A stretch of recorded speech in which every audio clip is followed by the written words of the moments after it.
அஸ்ஸலாமு அலைக்கும். எல்லாம் நல்லா இருக்கீங்களா? இன்னைக்கு நம்ம சேனல்ல இப்போ நம்ம பார்த்துட்டு இருக்கிறது ஹோட்டல் ஸ்டைலு பூரி கிழங்கு தான். வெறும் ஈஸி, வெறும் டேஸ்டி, சொல்லிக்கவே முடியாதுப்பா. அந்த அளவுக்கு ஹோட்டல்ல வைக்கிற மாதிரியே பூரி கிழங்கு ரொம்ப சூப்பரா சுவையா வந்துச்சு. நீங்களும் ஒரு தடவை அது மாதிரி ட்ரை பண்ணி பார்த்துருங்க. வாங்க இப்போ வீடியோக்குள்ள போயிடலாம்.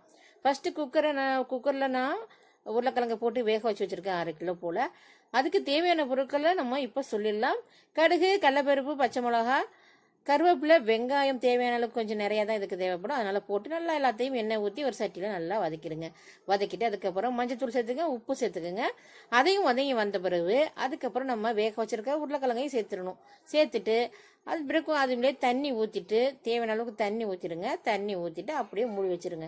மூடி வச்ச பிறகு பொட்டுக்கலையை மட்டும் அரைச்சி மிக்சியில் அரைச்சி நல்லா பொடி பண்ணி கொண்டு வந்துடுங்க. அதில் போட்டு தண்ணி கலந்து ஊற்றி ஒரு 10 நிமிஷம் மூடி வச்சு எடுத்தீங்கன்னா சூப்பரான சுவையான டேஸ்ட்டில் ஹோட்டல் ஸ்டைல் நமக்கு பூரி கிழங்கு கிடைக்கும். நீங்களும் ட்ரை